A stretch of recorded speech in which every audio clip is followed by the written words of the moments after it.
Great morning, great morning, great morning. It's 8 o'clock Eastern Standard Time. Time for It's About You radio show here on WDRB, Media, the voice of the community. I'm your host, Maurice McDonald. And because it's 8 o'clock in the morning, I always say it's an honor, privilege, and amazing opportunity for me to have this platform. I don't take it lightly, I don't take it for granted. And this show is designed to get into your ears, into your heart, and hopefully into your legs to get you to make some changes or change some thoughts that you may have had about the topic we're talking about. And because it's 8 o'clock in the morning, I know someone is driving to work, someone is having breakfast, or somebody's in the gym working out, and I appreciate that opportunity to have you to listen into the show. And as always, I always give a morning quote of the day. The day's quote is, if you want to be the best, you must work harder than the rest. And that simply means you must go out and make it happen. You can't make excuses. You got to go push past the normal, push past the average to be the best, work harder than the rest, and work on yourself daily, changing things that you can change and accepting things you cannot change. With that said, that is your morning quote today, brought to you by Maurice McDonald, MauriceMcDonald.net. Go to MauriceMcDonald.net and learn all about your gut microbiome and learn that about the P84 to help you get all your gut in order, because all disease begins in the gut. Today we're going to talk about a topic that's really important, and that's group homes and foster care. How many children in America you think are in group homes or foster care in America? Well, there are over 527,000 children in foster care in 2023, ladies and gentlemen, and over 360,000 children are there, and they come to schools. As a former school counselor and a former police officer, as a school resource officer, I saw children all the time coming from group homes or in the foster care system. And my guest today, Mr. Mark Byrd, has had nearly 30 years of experience working in this space as a licensed clinical therapist, licensed clinical social worker. That's what he does, and working with children in foster care. So I decided to have him today, and we're going to talk about that. Good morning, Mr. Byrd. Good morning. How are you doing this morning? I am doing amazing. I'm so glad that you have decided to join me today to talk about this topic of foster care. And this is one that people normally don't talk about. And sometimes they may be called, the forgotten children. But can you tell us a little bit about what foster care is?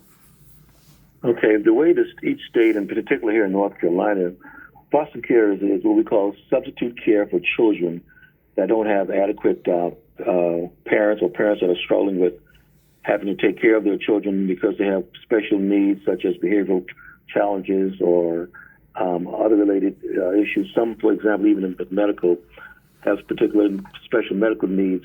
So the way the system is actually set up is that foster care is a part of the Department of Social Services in your county, and the children that are in foster care come through Children and Family Services by way of DSS, and they basically have it's designed where the court oversee their care. In other words, the DSS, when they come in contact with families that are challenged with children or children's needs, and the families can no longer provide care for those children, even infants, and it comes to the attention of the juvenile court system, and the court itself sets up the case management, if you will, with DSS, so that those children you can determine where those kids will need to be placed in what we call a continuum of services. So, for example, foster care can involve emergency care for children that is coming out of an abusive situation to keep them safe from families. So that could be infants to any age, actually. Then there are those children that can actually stay in temporary foster care, meaning that families that are designed to help children on a short-term basis. Then those children that actually cannot, for whatever reason, in terms of behavioral issues and challenges and with academics and with behavioral issues, cannot be maintained or supported in a home environment. They are actually placed in what we call residential services, meaning group home level of care. Those children can be anywhere from ages of 9 to 16 to 18 in a group residential service, because behavioral issues come forth as a result of what they've been exposed to early on in terms of emotional neglect, physical abuse, neglect. And sometimes they grow up not knowing how to behave, how to deal with relationships, what have you, even in the school setting. we have those kind of things going on. So there lies those children coming into foster care. And sometimes they are adopted out of foster care or they return to the homes, but for the most part, it's that temporary part of the continuum that says they need temporary or sometimes long-term care because the adults in their life, parents or parent, have not been able to take care of them adequately because of their own issues. Yeah, so a lot of times people hear foster care and group home settings, there's a stigma that's attached to it, and children get often blamed, like you just said, for behavior and those types of things. Would you share with my audience some of the things that you have heard that people might say about the children from group homes or in foster care? So sometimes when children come to foster care, they have been exposed to what we call, not every parent is a good parent, and we have some parents that are very challenging, and so they don't know how to teach and mold and nurture children. So when a child comes to foster care, what they've been exposed to was perhaps some physical or emotional abuse that the parents themselves have been engaged in with their husband or with their father or with their significant other, and so the children sometimes adopts those types of ways of dealing with people in their own immediate environment, and then that becomes problematic, and it serves as a hindrance to their good emotional growth and well balance. So when they leave the home and the foster care situation is not as adequate to support the level of need, then they transfer into the group home residential situation, where it's staffed by professional counselors and group home workers and therapists like myself that comes in and actually do the clinical work to help to shape and mold their self-esteem, traits and characteristics, and build good morale, and just trying to build them up as a good person, a good young person. Yeah, so what I'm hearing you say is that a lot of times you will have the children acting out of what they've been exposed to by parents who don't have themselves together, and they in turn adopt the same behaviors, and that's how they respond. They act out. And so Exactly. therefore, what I'm hearing you say, I want my audience to know that it's not the child's fault. No, it's not. Children learn what they see and what they're exposed to. That's what child development is all about. A child will mimic what they see, mimic what they hear, and usually when something makes them feel real scared and angry, then especially as they get older, most students within that 9, 10, 11 years, as they get older, they try to create what we call defense mechanisms. So they now turn, I'm going to defend myself. Nobody's going to push me and kick me and yell at me. I'm going to yell back. I'm going to push back. And those things are not the healthiest way of dealing with what they've been exposed to and what they've seen in terms of their own growth and development. Right, and that is so important. I'm glad you shared that information here about what's happening with the children these days. But tell my audience your years of experience and where you currently do your practice at. So I have there's two things I do. I work for one of the local hospitals here in town where I work with adults primarily that are going through life-changing events with medical situations. We call it palliative medicine, where that life-threatening situation can cause a whole lot of stress and anxiety. So I provide that bedside support counseling as they walk through that journey of taking care of the medical conditions and concerns that could possibly be life-threatening. It could be trauma issues related to accidents and to car, those kind of things. So it's traumatic experiences, or just issues related to cancer, those kind of things. But things that are in general threatening their life, and they need support on the clinical side, the emotional side, to cope through those situations. So the other part of my little career that I have is I have a mental health private practice, and actually I only do children, and I only do group home settings, residential settings, to provide the clinical work that those kids need in terms of individual therapy, and most of the time is group therapy, where we can actually sort of use some cognitive emotional therapy to help them to model and practice good social norms, social behaviors, and good self-esteem issues that we tend to try to help them promote. So that the realm of that is the clinical work to keep them growing and to be able to manage feelings and emotions and all those things that they've been unfortunately exposed to learn how to deal with those things in a healthy fashion so they can have good, productive relationships and emotions and dealing with other people in all settings, particularly school. Yeah, yeah. So what led you to get involved in the foster care or residential, group home therapy? Because I know there are a lot of things you could have done with it because you're licensed to do a lot of things, but Sure. what was it about the group home setting that drew you to that particular population? So early on in my life, we were back home being in Beaufort, South Carolina. We were all part of what we call the true extended family, which meant that back then our parents would move to Philadelphia, New York, etc. They'd migrate there and leave the small children, so when they so they can go up to New York and New Jersey and get established.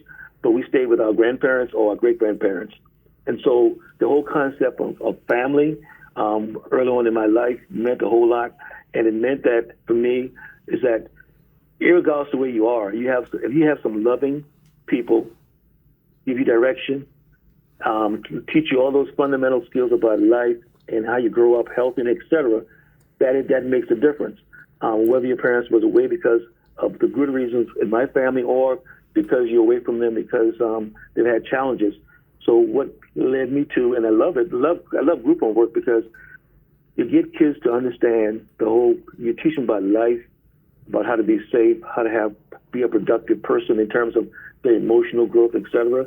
And in that setting, you see the growth, you see the changes, and you see them move on to be with families or return to some families, or just knowing that they're really okay because they've grown through high school, they've grown through middle school, and there's a big difference you can make when you have them in that setting, and it just sort of mold them, So in the group home setting, you can do all that because you've got so much to work with and other subsystems to help them along the way. Yeah, yeah. So your childhood experience with you kind of drew you into this because Sure. a lot of times those students, those children, those young people who still have to go to school, who still got to learn social skills, who still got to be function, it is now not necessarily a parent that's Right. providing that service. And the end of the day, it becomes because I know for me, as I said, as a former ninth grade counselor, had 441 ninth graders for myself to deal with, and I would say I had at least 40 or so of that 40 students at that particular school in foster care or group home settings. Right. And of course I got to meet the workers who came in, the professionals, the therapists that came in, to check on the students and those types of things. And I know I saw growth in some of those those young people as they come through the process, learning the manners and learning responsibility. And some of them on the holidays didn't want to go back home. They wanted to stay in the group home. Sure. What do you think some of the reasons why those kids maybe decided that they'd rather stay than go back to their families? So some families just don't change, and the children better than we do know that. And I'll give you an example. The teenage girl that's 15 years old, she knows that the uncle that may have done some inappropriate things to her prior to her coming into foster care, he still visits the home and is around. And the mother may not have bought into that, saying, I'm not sure if my brother did what he said he did to you. So just the thought of going back to that home and mother not doing any work to reassure her that things have changed and that he will not come around. So in other words, some situations the children believe have not changed, and we sometimes agree with them that it's not changed where it make them feel very comfortable. And I'll give you another example. For example, let's say go on a home visit, and we intentionally designed some activities for them to do: tabletop games, going on walks, going on movies, going out for dinner, etc., to put that family system together and see how they will be comfortable. So, and to answer your question, some children see nothing much has changed over there. Why would I go back there now? You guys, you're my family. We do all these things over there together. I sure feel safe. I can sleep all night. Nobody's going to knock on my door and all those kind of things. So in general, they don't think that there's some significant changes to make them feel safe. And that word safe carries a whole lot of weight when it comes to children of any age, of really any age. To go back to the environment, they got to be convinced that so many things have changed at home. They say, yeah, I can go back and I can spend the whole weekend, and can I go back again? Those kind of things.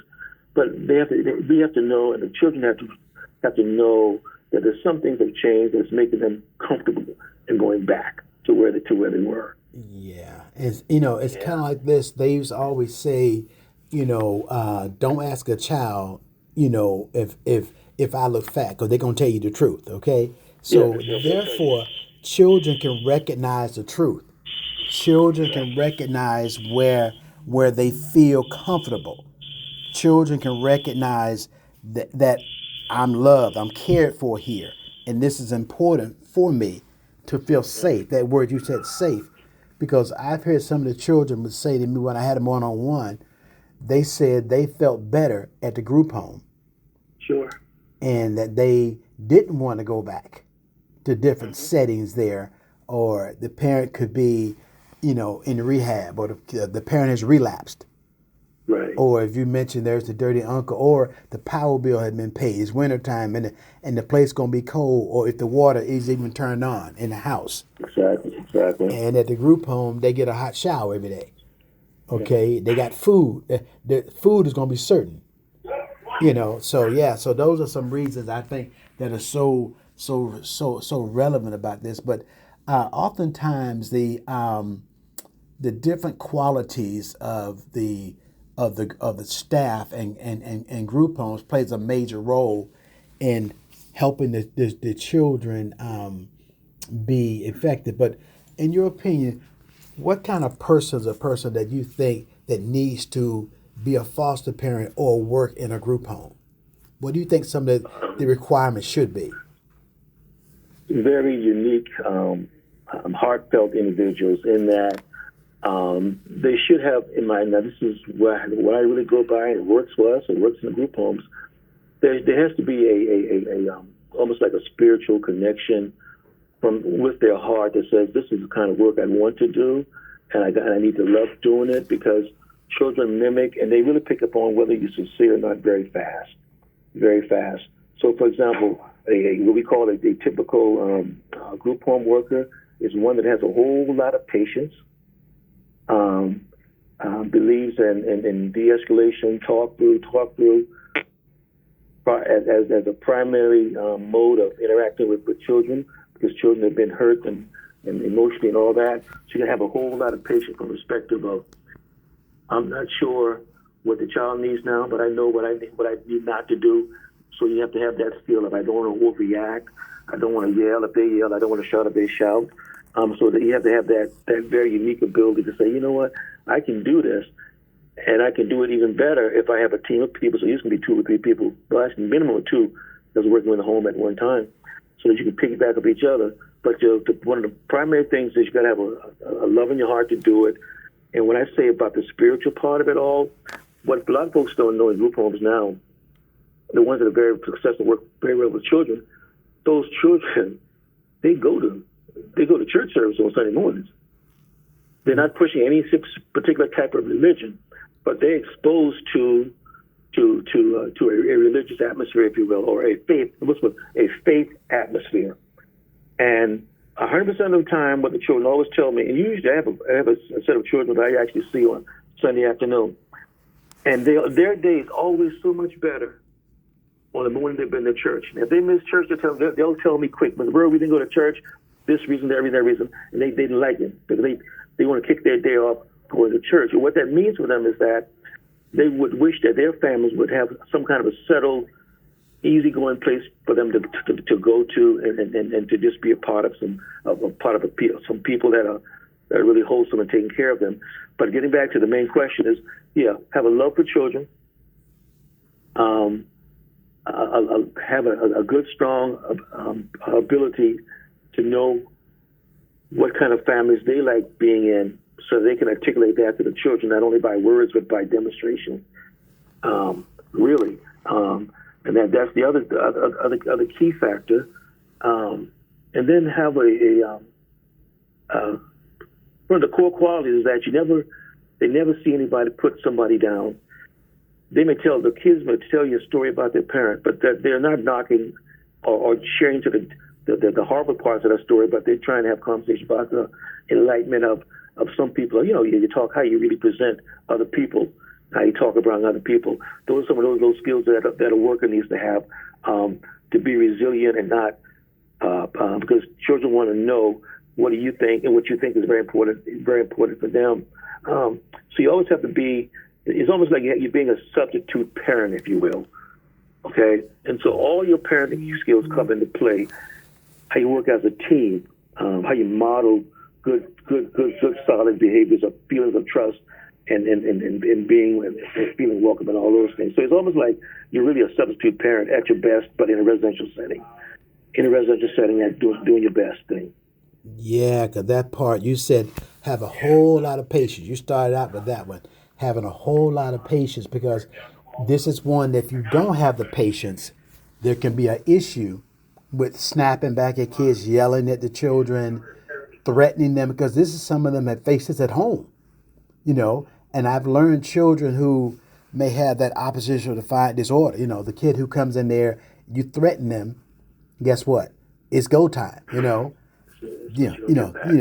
going to respond. And also that part about being that surrogate parent, so to speak, because modeling good behavior, because children are watching.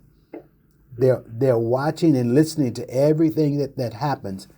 And I've heard students tell me the growth. And you mentioned about the spiritual piece. I know, where I worship, we had a summer camp, that was called YouthX. And thousands of kids were there, and there were some children from the group home who came. And they were there, and they connected with, 5 other boys that was there, sharing that I was responsible for, taking care of. And long story short, that spiritual piece was so important. He wanted to know they had a baptismal service, and on the Friday, because they were there 4 days, and he wanted to know if he could get baptized. Sure. That piece, and so he wanted me to call, the person that owned the group home, wanted to know if it's okay if he get baptized. And of course I did. I followed instruction, and of course he said absolutely if he chooses to. Yeah, Sure. Because it's his choice. Yeah, because he's 14 years old. So he's a ninth grader, and so he made that decision. And he said in his home where he came from, they never went to church, and he never knew anything about it until he got to the group home.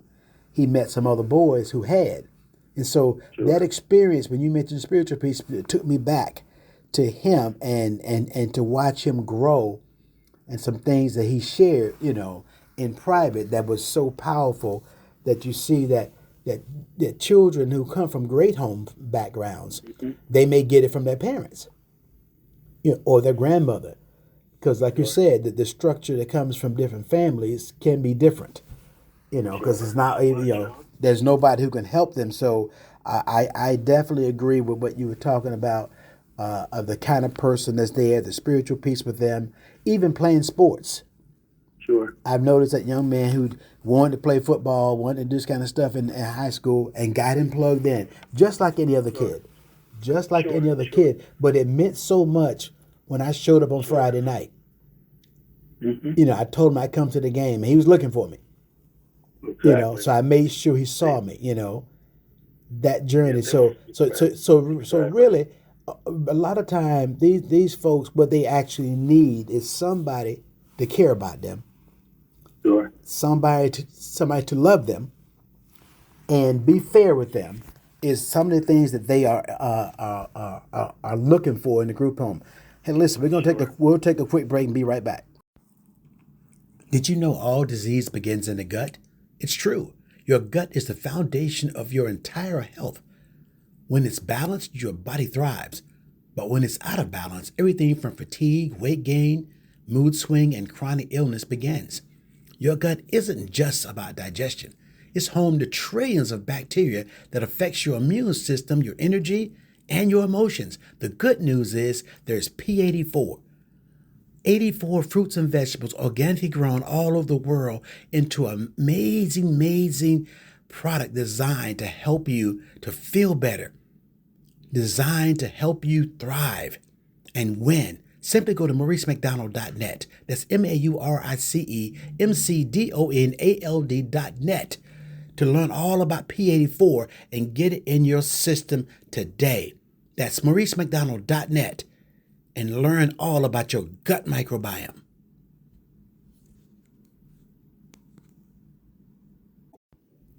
Okay, we're back. We're back here on the It's About You radio show on WDRB Media, the voice of the community. We're here with my guest, Mr. Mark Byrd, who's had over 30 years experience of working as a licensed clinical therapist. And we've been talking about group homes and foster care, those types of things. And we were talking on the break about what children really need and what they want to be treated like ordinary children.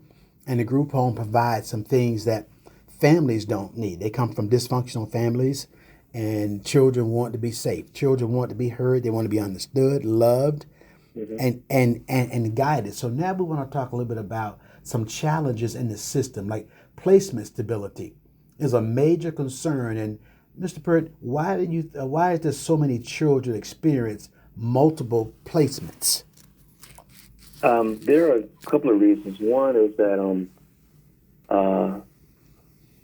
they operate in what we call subsystems, so it's not just a group home solely. For example, a child that's in a group home, they go to public school, and there are some challenges within that system. And so when the child, for example, the child's in a group home, let's say for a year and a half or so, and there's been no significant developments with a foster care home that they can go to, or changes in their family system that they can go back to, then they see that some of them see it as being feeling a little hopeless. So why am I doing all this work and nobody around me is changing for me to come back to them, or I don't have a family that I fit into? Some folks want younger children. Some folks want older children, meaning 12 and older. Some want the ones that are 6 to 12 or 9 to 12. So a lot of times the matching of families becomes very challenging for families to go through. And for example, most of those children, unfortunately, needs a parent that's in the home full time when they transition out of a group home, because they've been accustomed to having someone to help to troubleshoot and support them in school and all those kind of things. But the group home staff does that. But when we try to have families that have to make that commitment to one family, one adult family member needs to be available full time to support the needs of that child. And that's in of itself is a challenge right there to create that, what we call that intensive level of support and care for that particular child. And so that's one part of the system that's very challenging. The other part is that it's not fun. Fun meaning we don't have a lot of dedicated, heartfelt people in terms of recruitment, staffing to staff group homes the way they should be staffed, because we're looking for such a good, high quality and core people to work within that setting. And sometimes it can be very pressing for those individuals. And most of those group home staff are going to be probably right around late 20s, early 30s. And the older they get, usually the older they get, the less we can recruit.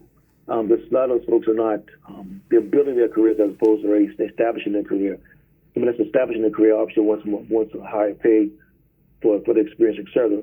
But generally speaking, those folks will be in the late 20s, early 30s at the most that are working within that setting. So part of it's recruitment and retention of staff to provide that continuity of care, et cetera. Mm-hmm. So how many years have you worked at the facility where you see the children? Wow, this is my 17th year. And it's 17, I took to the penny, it's 17 years because one of my, the director at that time, her child was just born. And she's now 17 years old and graduated high school.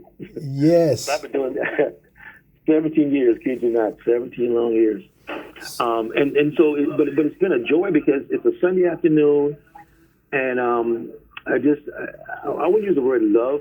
I just really enjoy doing it because I see the results of what we do and how we do things that has really made a difference. So I can provide that continuity. A lot of children have never met or experienced African American male that has a soft touch to parenting or a soft touch to giving advice. Most of the children said, "Are you giving me advice as a father or as a therapist?" I said, "Well, both, really." And so it's that kind of you fall into that love of doing what you're doing because you see the kids progress, and then you see families that actually become involved, and you can have an opportunity to train and teach them to take much better care of and be aware of how to be a more effective parent. So there are those experiences that really keeps you going because you see the parents making changes, you see the children making changes, and so if you get 40% of those children leaving residential and going back to family, or going to a foster home that says this is a difference. This kid's actually growing up and growing into good situations. So usually there's a balance between returning home and or foster home. The statistics are not that great in terms of 70, 85%, but that 40% or so, we call it a blessing to even do that, to even get to that level. Yeah. So So working with parents is so key, even because parenting had to work on the skills. Because ultimately, reunification is the ultimate goal, correct? To get them back to the families. If the parents are on probation or if the parents are incarcerated or whatever it may be, or they're in treatment themselves, and for whatever it is, because ultimately I think the judges and the DSS and everybody, Child Protective Service, everybody's involved on the same page is who can provide the best for the child. Exactly. That's the main thing, because sometimes it's extended family members. So do you ever have cases where you've seen that uncles or distant relatives, try to take the children or adopt the children? Oh, on several occasions. The uncles, the aunts. I love grandparents. I love grandparents. Yeah. They just love when they love when their children. I love grandparents. But we've had situations with our uncles and the uncles' wives became the actual primary parent for the child. We've had folks that, for example, one child went to be with their uncle and his wife in Florida. So we look at different types of interstate compact agreements and try to. So if there's an available, willing, and engaging and trainable substitute parent, then we definitely would push it and do that. And they work extremely well. The whole art about Zoom calls has done wonders for residential care. When I can get a parent that's in Winston-Salem and I'm sitting there in another city out of Winston-Salem, and we're having a good little session on Zoom, and they're seeing the face of the child. They're seeing it's a real good interaction, and then it makes it more real for the child because they're saying, "Hey, look, this is what I'm doing now. Can I go to my room and get my report card and show them what I'm doing with the school, those kind of things?" So there's a lot of show and tell. There's just a lot of natural ways of to do things that kids can feel more supported and more memory recalls because they can flash and see themselves on video or on Zoom calls, those kind of things. Oh, that is so powerful. That technology has changed has changed the whole system because that idea of little Johnny, little James going to show his report card, or to show his grades in school, and again, I want to be affirmed. Exactly. Yes. Exactly. It's this joy. See, I'm good. I'm because kind of like you. To be very transparent, my story, I lived with my grandmother for a period of time when you first talked about staying, with that and that whole part of being apart from my mom for several years and that whole love, like you said, and not like grandma, grandma, grandpapa, they're old school, but guess what? They're going to treat you right, but so if there's someone who's listening right now, because I know there's always a shortage of good foster parents. Mm-hmm. Somebody who's listening now who heard you say, well, I got patience, Sure. I want to help. I would love to help children. Somebody who may be that grandparent or somebody who have a heart for children. What do you think how would you recommend them to seek out becoming a foster parent? What are some of the first steps you think they need to do? Sure, great question. All of your local departments which serves in each county has a foster care unit. And what I would suggest that they call and speak to an intake person at that unit, which is going to be a social worker, and you express your interest to them, and they'll give you information about. They'll talk to you about foster care and what it's like in that area, what training. Definitely, training's involved. But it's usually about a 6 to a 7 week. I think it's once a week or twice a week, where there's actual training involved in becoming a foster parent, which was great training because we're talking about we're talking about parenting skills and taking care of someone with exceptional needs. So the training is great. It's very interactive. Nothing over anybody's head. If you were an attorney or a doctor, you'll go through the same training to become a foster parent. So it's not. There's no special qualification. No more than I really believe I would explore this. I want to be able to make a difference to a child. And if that's your heartfelt moment and you start working out on that, I think you'll do well. And like I said, if there's great training, then there's a supporting cast. Most of your foster parents become the supporting cast for each other. So the support's there. And so there's a lot of little introductory type things that you can cover that would probably cement your desire to become a foster parent. You could be a single person. You could be a married person. You could be the person that just graduated from college that's getting established, and you want to try to do something that's they're going to give back or help take care of children. But again, just start out in your local community, connect with DSS, and talk to a social worker. Have a sit down talk, and if that's something you want to pursue, then they tell you about the trainings and those kind of things that you can go through. And all this is free of charge, of course. There's no cost of training or nothing. Yeah. But they want to definitely have more people involved in fostering children. Mm-hmm. So this is a syndicated program, so it's heard all over the country. So if somebody's in California, Oklahoma, or New Jersey, the same process. It's the local DSS. Sure. And every state has it. And would you say there's a need for good foster parents now? Oh my, gee, that's the understatement.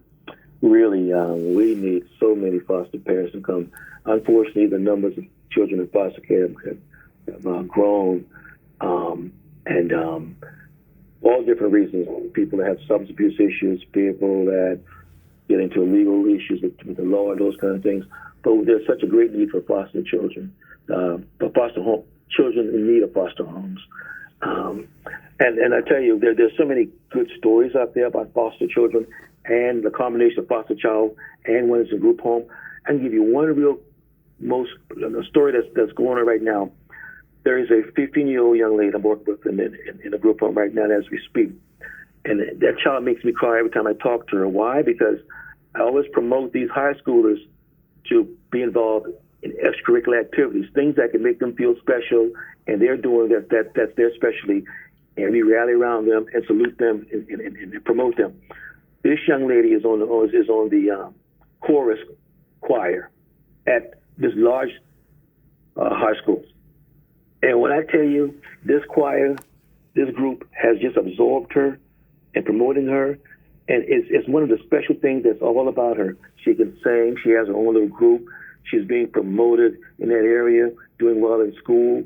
And boy, when a foster mom or a family grabs a hold of her, they got this child so ready, right? So ready to just continue to grow emotionally.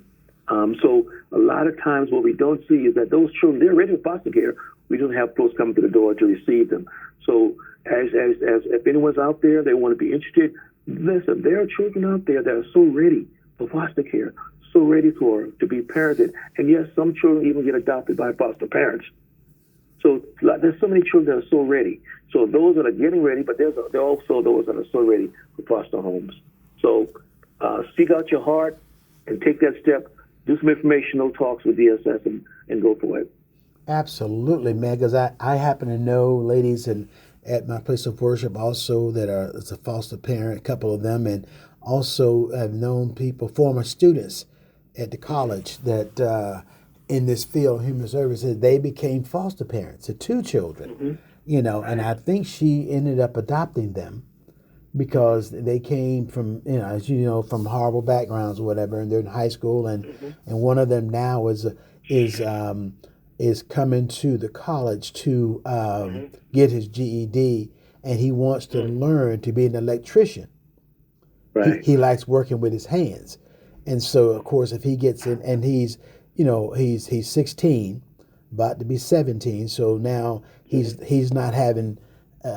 I guess the school system is not a good setting for him, but he likes working with his hands and build out and share some things. So, we're gonna get him plugged in, going through, get his GED, and then start taking courses here at the college to get his his diploma and become an electrician, along those lines. So, and the key thing is, and the foster parent reached out to me and said, "Hey, do you have something that can help him?" Because that's one thing about it. With kids, can you speak to the fact that we can't use a cookie cutter approach for all kids? Oh, no. You not at all. You have to be so flexible in your thoughts and your ideas to promote children as individuals, because not all kids can be on a choir, not all kids can be a mechanic. So as you get to know them, you have to develop a specific strategy to help that person, because they're all so different. They're all so different. They can be in the same class, but two students in a class got two different interests, and you got to seek that interest out and just promote it. So no, there's not a set program for all children are the same. No, they are so individualized, and that's the beauty of this thing. You can create different avenues for children based on their interests and enthusiasm and that kind of stuff. Yeah, but they're all different. Yes, indeed. And I want to talk a little bit about that support and that healing process that goes through that. What type of therapeutic or supportive services do youth in the foster care typically need? If you can speak to some of that. So there's a lot of what we call reshaping of how to deal with practical and realistic expectations, and also how I treat people and how I behave would have a tendency to promote me. And so in a clinical side, we call that behavioral therapy, meaning that the way we behave either promotes what we want, maintains what we have, or pushes something away that's good for us. So you have to know how to navigate that in your mind. So it's all the mindset of how do I really take on to meet my needs emotionally, to navigate the situations in life. And then that's why, because we call it emotional irrational behavioral. Some folks call it EBT. The whole idea is that you want to make sure that you can navigate the situations emotionally, no matter what's in front of you, and there's reasonably good outcomes. And that's primarily what we teach the children, that whole format, whole system. And that falls right into the educational system as well as to how they teach. A child comes to a classroom, they should be listened to, heard, and understood, and promoted emotionally. Then learning can take place. So we promote them emotionally and have some stability there, that they can actually walk through family situations, be a part thereof. It's not anything over their head, but that's the basic concept. And what we've learned over the years is that it works well because we're promoting the person and how they navigate through life emotionally. And that's how we all do it on a daily basis. We love the fact that people tell us good morning and greet us when we walk through a building or what have you. If they didn't do that, we'll feel like, what's wrong with us? No, the person didn't speak to you and promote who you are for that moment. So it's that emotional, behavioral aspect of what we teach and what we deal with for the most part.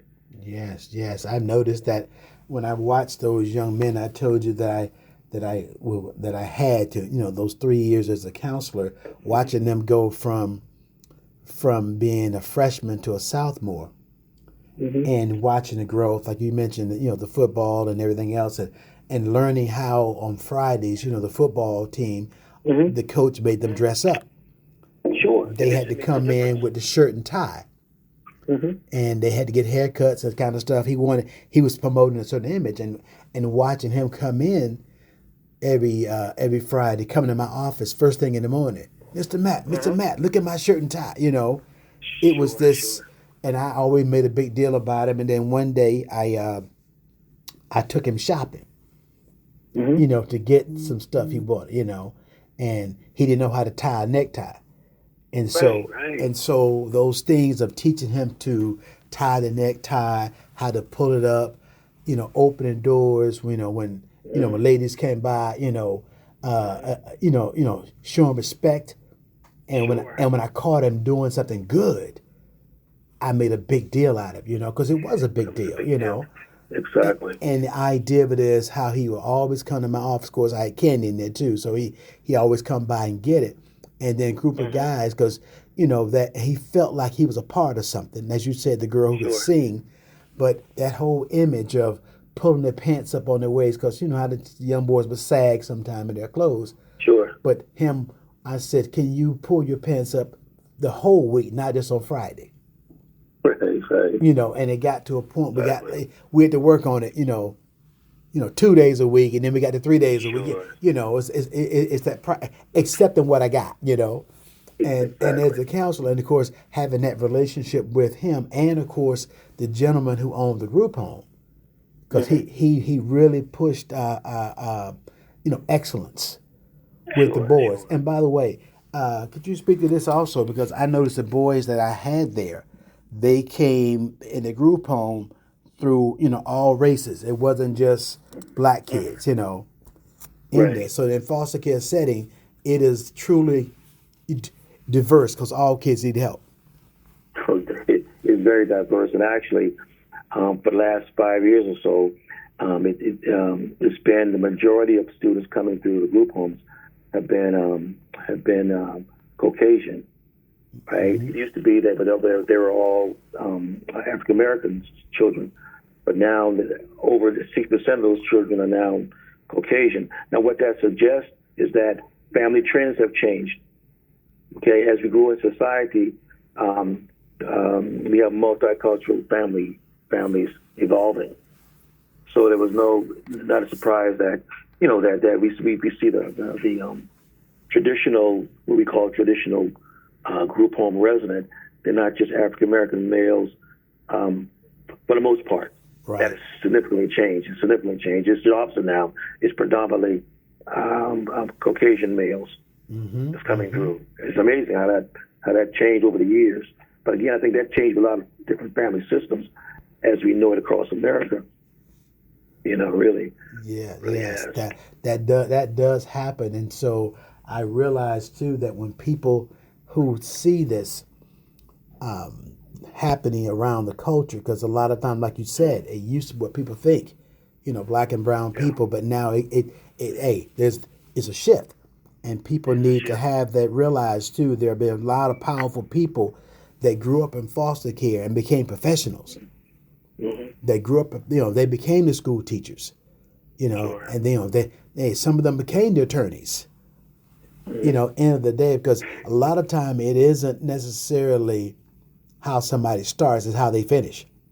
It's how to finish, right? Yeah, and if they're nurtured along the way, coming across that coach, because see, he was so close to the football coach, Oh yeah. and his whole point was he gravitated to those people that cared for him and loved him because Hmm. he came in initially, being caught with marijuana, in the bathroom early on, Yeah.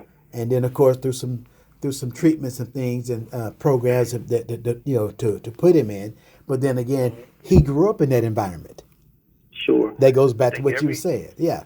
hmm every child growing up needs at least, now they just have several, at least two adults in their life that they know that cares about them, that's there for them, no matter what setting you're living in.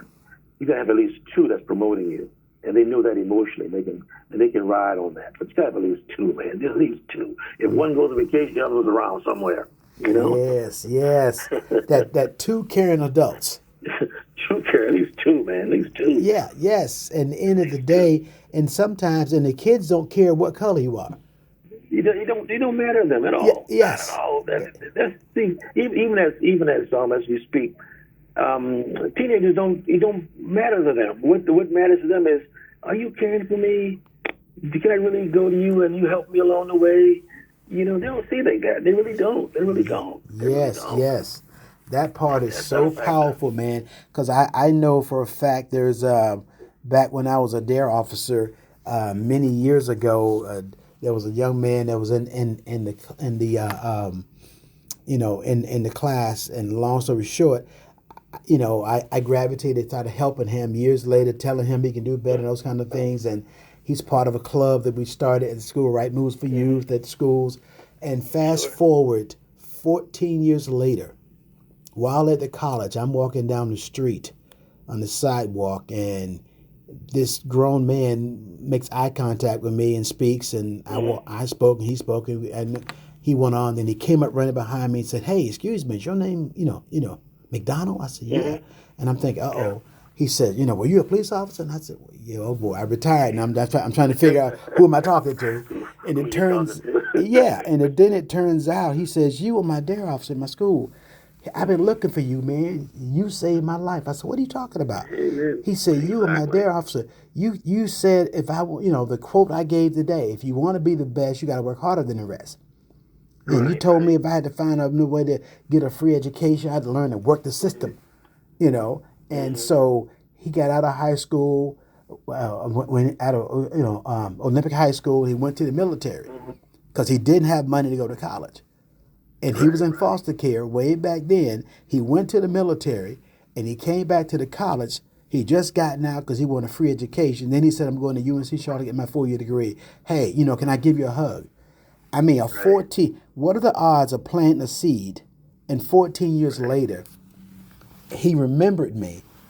And the idea that he said he had never forgot that. He said, because nobody in my neighborhood talked like you did. Going back to that one adult you talked about.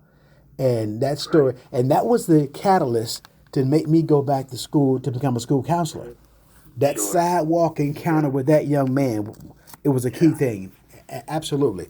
Listen, let's take a quick break. I'll be right back. Your body is the most advanced operating system in the world. Every day, trillions of cells run millions of processes at once. Over time, it can start to slow down due to stress, poor sleep, diet, environmental stressors. It can feel overwhelming. Suddenly, you feel the lag. Brain fog, low energy, poor digestion, slower recovery. That's your system struggling to keep up. What if, instead, you could give yourself an edge to tackle what the day has in store? From the creators of the world's most powerful activation products comes Healthy Edge. Healthy Edge starts with Protandim NRF2 Synergizer. It reduces oxidative stress by up to 40% in 30 days by activating your natural cellular defense system to help your body make its own antioxidants that are 1,000,000 times more powerful than any you could ever take. The other half of Healthy Edge is P84. Using the right amount of whole food ingredients, probiotics, prebiotics, postbiotics, and digestive enzymes, P84 activates the master peptides in your gut that help regulate, repair, and restore balance, going beyond supplementation. On their own, each activator is powerful. Together, they help you feel unstoppable. NRF2 Synergizer is your defense. P84 is your offense. And when they work as one, you don't just keep up, you stay ahead of everything life throws your way. Want to level up your activation? Check out our other activator products and learn about sharing these life-changing products to start a healthy side business. Take back your day with Healthy Edge.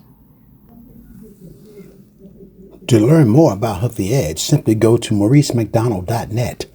That's MauriceMcDonald.net. Again, MauriceMcDonald.net to learn about the Healthy Edge and take back your day. We're back, guys, here on the It's About You radio show. It's been a fascinating show here. We've been talking about group home and foster care with Mr. Mark Byrd here, who 30 years experience. And I left off talking about a story about having a young man who helped change. He blessed me. Also, another one doing the group home when I was getting my going through my practicum for my master's degree. I had to be at a group home, foster home, so to speak, and environment with kids. But I also had to leave. The most difficult part was me having to leave that internship. I was there for a year with them, so I got a chance to see them. Well, after I left, one of the young men that I had worked with for that entire year, Now, several years later, gone by 5 years, I was about to retire I was a reserve officer. Long story short, I'm directing traffic in uniform in downtown Charlotte. And somebody came up behind me and picked me up. 6'4", 300 pounds, and I'm up in the air. I trust you. You know, you talk about not knowing who it was, and he's laughing. I look back and see who he is, and I call his name out for other term. I'll call him John. I said, John, put me down. And he's laughing. Hey, how you doing? I'm married. He said, no, I got a kid now, you know. So 5 years had gone by. But the fact that he wanted to come back and tell me, he saw me, and the fact of the matter is, and that year I spent with him, many other kids, but the fact that years gone by, he's showing me a picture of his kid in the middle of the street in uniform. I said, and I know passerbys were going by thinking, oh, that place about to get slammed, you know. But and I thought I was too, to my trust in God now, for real, right? And so, but it's the fact that he wanted to, I cared for him. He wanted to. And I'm sure, Mr. Byrd, you've had some students too over the years that you've seen, as long as you've been in the game, how they become adults and those types of things as well. And so it's just important to know that we don't give up on children. Not at all. Don't give up on them, because they become adults. They're going to become adults. And they're going to remember those individuals who reached out to them and cared for them and foster care. So the next time you're having a conversation about that kid from a group home, remember that child needs love. That child needs somebody to care. And I encourage you, those who are listening, to seek out helping those children. I think a lot of churches, you know, the group homes need support. You know, hey, take by some things, you know, find out if the group home needs some stuff, you know. Kids come there, they need clothes. Because there's some kids who come into that system, I mean, broken with nothing but the clothes on their back. Right. You know, they don't have all the things. So reach out to support, you know, find out where you want to support. Adopting certain group homes if necessary, you know, and invite them to the church. Because guess what? Kids want that structures too. You've heard Mr. Byrd talk about this, that idea of the years he's been experienced working in this profession, working with kids, helping kids, and instead of blaming them or saying something, he comes from the group home, because there's that stigma that comes sometimes. You know, he's in foster care. Those foster care kids are just bad. I've heard that people say that. Well, be part of the solution and not the problem. Don't talk about it, be about it. Get involved, helping kids any way you can. Hey, you know, fundraising, adopting them, you know, over the Christmas holidays. Hey, guess what? Some kids don't get gifts. Right. You know, and so, that's the way it is, because they can't help the life they grew up in. And especially those people who got an alcoholic family, alcoholic father, or whatever they may have. And so I guess, you know, any last words you would like to say in about a minute or so, Mr. Byrd, please share with them. Sure. Remind the viewers that foster care and group residential care, it does work. Children have done well, have done exceptionally well in their adult life. And so, you know, those are things that we don't publicize, is how well a certain number of children or several children have done well, foster care and or coming out of residential. One real quick story. A few years back, I was in an elevator at work, and this young lady, several people came to the elevator, and one young lady turned around, looked at me, and said, she called out my name, Mark Byrd. "Well, Mark Byrd, you don't know who I am, do you?" I said, "I don't think so. I'm not sure." And she said, "Remember the girl that lived with my grandmother on LaSalle Street?" I go, "Oh, no, you're not." She said, "Yes, I am. That's me." And she told me who her name was. And I said, "Oh, my. It was a student I worked with. She was 13. When we were in the elevator, she was about 24 years old. That's why I didn't recognize her. But the story is a very great, simple one. She said to me that when I was in care as an early teenager, I gave everybody a hard time, the whole 9 yards, and I did you too as well, but you never gave up on me, and you continued to stick with me, and you never left and never reassigned me. You stayed with me." And she said, "I never could." And that experience, I realized you really cared about me. And so Yes. as I learned that people started caring about me, I started caring about myself. So she's now a nursing assistant, thriving in a professional community, taking care of senior citizens in high-rise settings. Amazing, isn't it? Yes. But so grab onto these foster children, grab onto children, just be the best you can be with them and around them. That's so much. Awesome. Awesome. Thank you so much for being on the show today. Guys, this is our show for today, the It's About You radio show. Be back next Tuesday morning, 8 a.m. Eastern Standard Time for the It's About You radio show. And we'll see you because we're going to be in the building.